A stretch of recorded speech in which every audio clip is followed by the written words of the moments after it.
नमस्कार दोस्तों, स्वागत है आपका मेरे YouTube चैनल में जिसका नाम है शेयर्स की पाठशाला। मेरा नाम है मनुष शर्मा, एक technical analyst of Indian share market. दोस्तों, आज के इस वीडियो में मैं आपको बताने जा रहा हूं 3 ऐसे बेहतरीन स्टॉक जो कल यानी कि 15 मार्च को इंडियन शेयर मार्केट में काफ़ी अच्छी कमाई आपकी करा सकते हैं। टेक्निकल और फंडामेंटल दोनों पैरामीटर पर मैंने इनको अच्छी तरह चेक किया है। तो ज़्यादा समय न गंवाते हुए चलिए वीडियो शुरू करते हैं। इसके साथ ही मैं आपको ये बताना चाहता हूँ कि मैं इंट्राडे का रिकमेंडेशन देता हूँ। टेक्निकल फंडामेंटल पैरामीटर चेक करके आप चाहें तो मुझे कॉल कर सकते हैं, व्हाट्सअप कर सकते हैं। एक नॉमिनल फीस लेता हूं मैं, सॉफ्टवेयर है मेरे पास में और पूरा टेक्निकल ज्ञान शेयर मार्केट को लेकर के है। तो दोस्तों, पहला स्टॉक कल के लिए टाटा पावर, इलेक्ट्रिक जनरेट करने की भारत की सबसे बड़ी कंपनीज में से एक है जो कि प्राइवेट कंपनी है। दोस्तों, टाटा प्रेस्टिजियस ग्रुप है और ये कंपनी 1996 से लिस्टेड है। आपको ये बता देना चाहता हूं कि करीब 10,500 मेगावाट के आसपास अभी इसकी कैपेसिटी है और out of India, south Africa, Bhutan, Singapore में ये सर्विस देती है। इंडिया में 35 लोकेशंस पर। सोलर रूफटॉप, ईवी चार्जिंग और होम ऑटोमेशन में ये बहुत बड़ी कंपनी है और ऐसी खबरें भी आ रही हैं कि टेस्ला और टाटा पावर मिलकर के इलेक्ट्रिक व्हीकल को चार्जिंग करने के स्टेशन भी बना सकते हैं। तो दोस्तों, इसका फ्यूचर बहुत ज़्यादा ब्राइट है। देखिए, पिछले 1 महीने में 30% का, पिछले 6 महीने में 95% का और उसके बाद में आप देखेंगे YTD 1 जनवरी से लेकर अभी तक करीब 46% का और पिछले 1 साल में, जी हाँ दोस्तों, आपने सही पढ़ा, 180% का रिटर्न दिया है। इतना फंडामेंटली स्ट्रॉन्ग ये स्टॉक है। अब मैं इसका जो चार्ट पैटर्न है उस पर आपको समझा रहा हूं कि मैंने ये स्टॉक का सिलेक्शन क्यों किया। देखिए, एक रेड कलर का कैंडल आपको बना हुआ दिखाई दे रहा होगा नीचे, जो कि हाफ में आ रहा है। इस जो शेडो मैंने बनाया है वो जो है वो हैमर है। हैमर का अर्थ होता है कि जो भी ट्रेंड चल रहा है उसका एंड हो गया है। तो आप देख रहे हैं पिछली जो कैंडल्स हैं वो रेड है, तो रेड जो कैंडल्स है वो बियरनेस को बताती है, बेरिश पैटर्न है, बेरिश खत्म हो गया।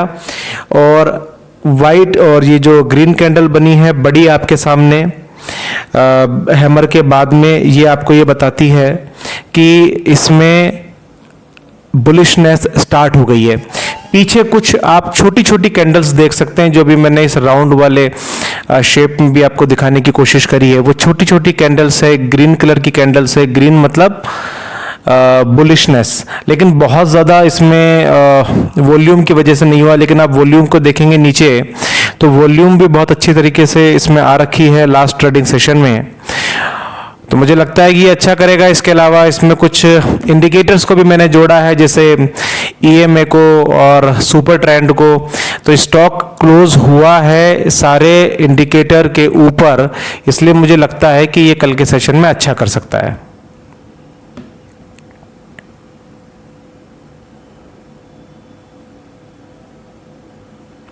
दोस्तों, अगला स्टॉक है इंडियन एनर्जी एक्सचेंज। ये बेहतरीन स्टॉक है, ये आपके पोर्टफोलियो में होना ही चाहिए। इसके जैसा स्टॉक नहीं है। ये पावर एक्सचेंज है। जैसे आप लोग शेयर की ट्रेडिंग करते हैं वैसे पावर कॉन्ट्रैक्ट्स की ट्रेडिंग होती है इसके एक्सचेंज पे। भारत का ये एक्सचेंज है और NSE सपोर्टेड है। लार्जेस्ट एनर्जी एक्सचेंज है। रिन्यूएबल एनर्जी सर्टिफिकेट भी इसके ऊपर ट्रेड होते हैं। आप देख लीजिए, चाहे तो वीडियो पॉज करके देख सकते हैं। 29 state, 5 UT, 56 distribution companies, 1000 renewable energy generators, 3200 industry. और कौन कौन सी इंडस्ट्री को ये कैटर करता है उनके सबके नाम लिखे हुए हैं। 1 महीने में इसका रिटर्न करीब 12-12.5% के आसपास है IEX का। 6 महीने में करीब 60% का जो रिटर्न है। इसमें डेट्स भी आ रही हैं, आप देख भी सकते हैं। 6 मंथ में और YTD में आप कंफ्यूज हो जाए तो समझ जाइएगा, YTD का मतलब 1 जनवरी से लेकर के है और 6 महीने का लेकर उसके पिछले 6 महीने का करीब 50% के आसपास का YTD में रिटर्न रहा है इस IEX का। और 1 साल में अगर हम देखते हैं तो लगभग 125% का रिटर्न इस कंपनी ने हमको दिया है, इंडियन एनर्जी एक्सचेंज ने। अब आ जाते हैं इसके कैंडलस्टिक पैटर्न पे। एक टेक्निकल एनालिस्ट होने के नाते जब भी कभी मैं किसी भी स्टॉक को देखता हूं तो इसकी हिस्ट्री को पढ़ने की कोशिश करता हूं कि इसका चार्ट पैटर्न कैसे बना है। आप नीचे वॉल्यूम्स को देखेंगे तो आप ये पाएंगे कि जो वॉल्यूम्स हैं वो पिछले कुछ वॉल्यूम्स को बहुत खास नहीं रही है। एक बड़ी आपको कैंडल दिखी होगी, बड़े लार्ज जो आपको एक पिलर दिखा है नीचे वॉल्यूम का, उसके पहले कोई बहुत वॉल्यूम नहीं है क्योंकि बहुत ज़्यादा पॉपुलर नहीं हो रहा था। लेकिन अभी पावर की कुछ नई नीतियां गवर्नमेंट ने इंट्रोड्यूस की हैं, उनके चलते हुए पावर स्टॉक्स में काफ़ी अच्छा मोमेंट है।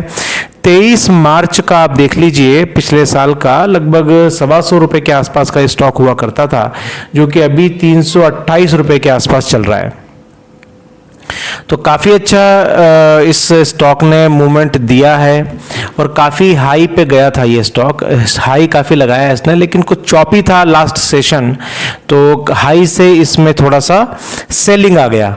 जो ऊपर का विक है वो आपको ये बताता है कि हाई तक गया, लेकिन हाई से थोड़ा सेल आ गया। लेकिन उसके बावजूद भी ये स्टॉक अपने लो को तोड़ा नहीं और open was equals to low, यानी कि जहां पर खुला था वहीं पर इसका लॉ रहा, इसने ये ग्रीन में ही बंद हुआ।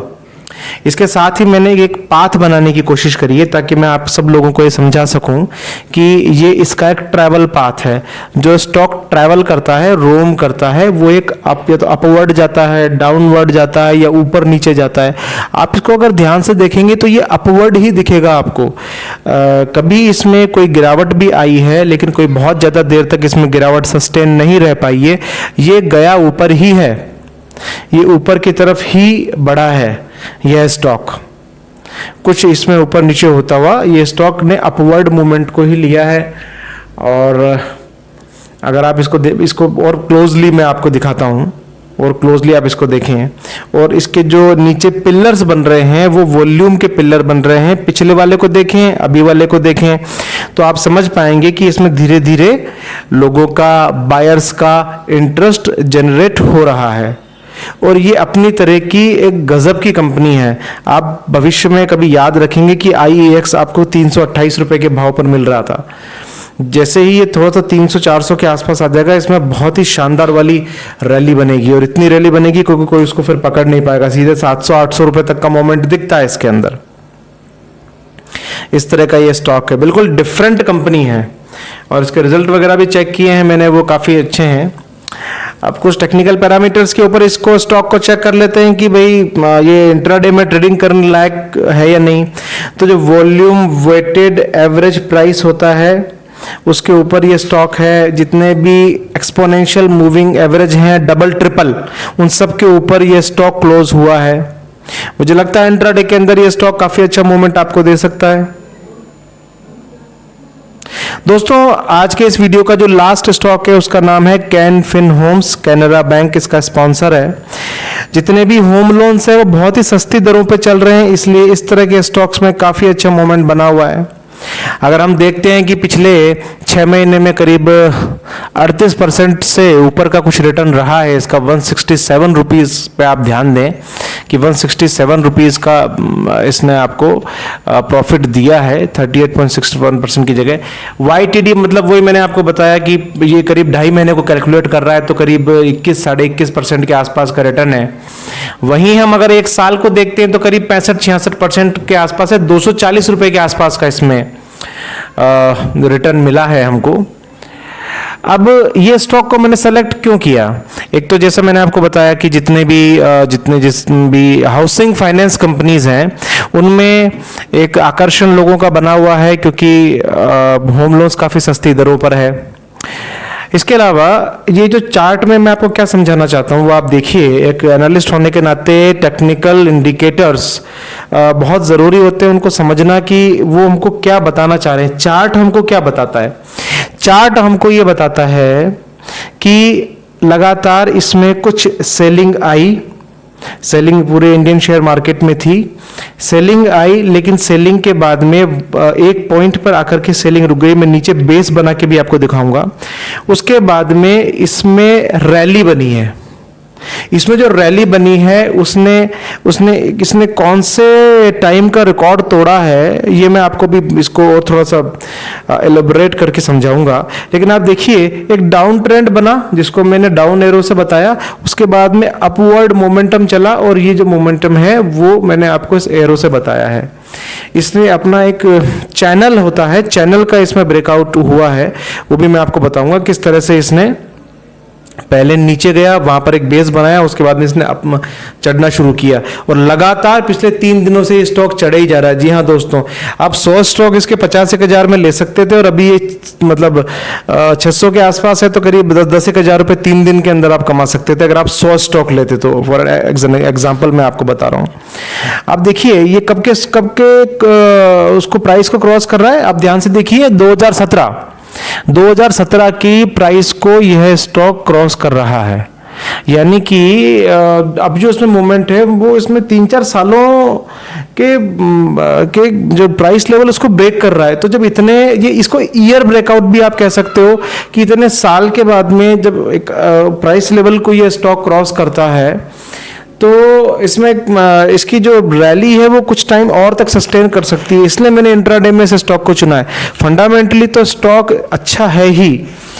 ये जो मैं आपके सामने बनाने की कोशिश कर रहा हूँ, ये बना रहा हूँ मैं आपके सामने एक चैनल होता है, मतलब हम लोग इसको एक ड्रॉ करते हैं जब चार्ट पे, तो हम ये देखते हैं कि ये इसका रेंज क्या था। एक रेंज में ये स्टॉक रोम हो रहा था, ट्रेड हो रहा था, ऊपर जा रहा था, नीचे जा रहा था। आप देखें तो 2020 करीब मिड से ये कुछ ऊपर नीचे जा रहा था, कि बहुत ज़्यादा इसमें इस चैनल से बाहर नहीं निकल पा रहा था। लेकिन अब जो लास्ट ट्रेडिंग सेशन गया है फ्राइडे का, उसमें इसने अपने उस चैनल को, अपने उस रेंज को ब्रेक किया है। 2017 का जो हाई है उसको क्रॉस कर दिया है इसने। तो मुझे ऐसा लगता है कि ये जो मोमेंटम है आगे बना रह सकता है, रैली आगे कंटिन्यू रह सकती है। चार्ट पूरी अच्छी तरह मैं आपको बना करके बता रहा हूँ कि किस तरह से इसमें एक लंबे समय का जो कंसोलिडेशन, जो आप समझ लीजिए कि एक लेवल था उससे ऊपर नहीं जा पा रहा था। क्योंकि क्या होता है कि चार्ट जो है हमको ये बताता है कि हिस्ट्री रिपीट होती है, मतलब ऊपर जाएगा तो इस लेवल के बाद में नीचे आना ही है इसको। तो सेलर तो वहाँ पे अपना शॉर्ट सेलिंग करते ही हैं, लेकिन बायर भी सेलर बन जाते हैं और वहाँ सेल कर देते हैं। लेकिन यहाँ पर वो सब मंदड़िए पीछे हट गए, और यहाँ पर सारे जो बायर्स है वो एक्टिव हो गए, और उन्होंने इस स्टॉक को ऊपर की तरफ खींच दिया। ऐसा ही एक नीचे की तरफ बना है।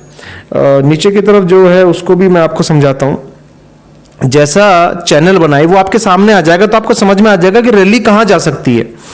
देखिए, जो अभी ऊपर आपके सामने बड़ा बना हुआ है चैनल का, जो ब्रेकआउट आपके सामने आ रहा है, रेंज का ब्रेकआउट, ऐसा ही रेंज का ब्रेकआउट पहले भी आया है इस स्टॉक में, और वो रेंज का ब्रेकआउट आता है, स्टॉक को काफी ऊपर लेके जाता है। ऐसा ही यह रेंज ब्रेकआउट दोबारा बना है इस स्टॉक में, इसलिए मुझे पूरी उम्मीद है कि यह स्टॉक ऊपर चला जाएगा इंट्राडे में, कल में। इसके अलावा आप अगर इसमें दूसरे टेक्निकल इंडिकेटर्स हैं उनको भी देखना चाहें, ईएमए, वॉल्यूम वेटेड, वो सबके सब स्टॉक के ऊपर है। और अभी जैसा मैंने चेक किया था, डाउ जोन्स भी जो है फ्राइडे को वो अच्छी तरह क्लोज हुआ है, और एसजीएक्स निफ्टी भी, तो डाउ जोन्स फ्यूचर भी ठीक चल रहे हैं। तो कल का जो डे है वो अच्छा हो सकता है, कल का ट्रेडिंग सेशन अप में जा सकता है। इन सारे स्टॉक्स पे अगर आप निगाह रखें तो ये आपको कुछ ना कुछ अच्छा कमा करके दे सकते हैं, अपनी इंडिविजुअल कैपेसिटी के हिसाब से आप ले सकते हैं। दोस्तों, एक बार फिर बताना चाहूंगा, इंट्राडे का रिकमेंडेशन मैं देता हूं टेक्निकल एंड फंडामेंटल पैरामीटर्स पे चेक करके, सॉफ्टवेयर्स के माध्यम से कॉल कर सकते हैं, व्हाट्सअप कर सकते हैं, नॉमिनल फीस है मेरी, और उस पर अपन डिस्कस करके आपको मैं काफ़ी अच्छे फायदेमंद स्टॉक बता सकता हूं, जिससे आप काफ़ी फायदा इंट्राडे में कमा सकते हैं। बीटीएसटी भी मैं आपको बता सकता हूं, कैरी फॉरवर्ड करने के लिए पोजीशन भी मैं आपको बता सकता हूं। अंत में धन्यवाद देना चाहूंगा आपकी कीमती समय के लिए जो आपने मुझे दिया। आप जो भी डिसीजन लेते हैं अपने फाइनेंशियल एडवाइजर से एक बार जरूर कंसल्ट करें, ये एक स्टैंडर्ड डिस्क्लेमर है दोस्तों। स्ट्रिक्ट स्टॉप लॉस जरूर लगाएं।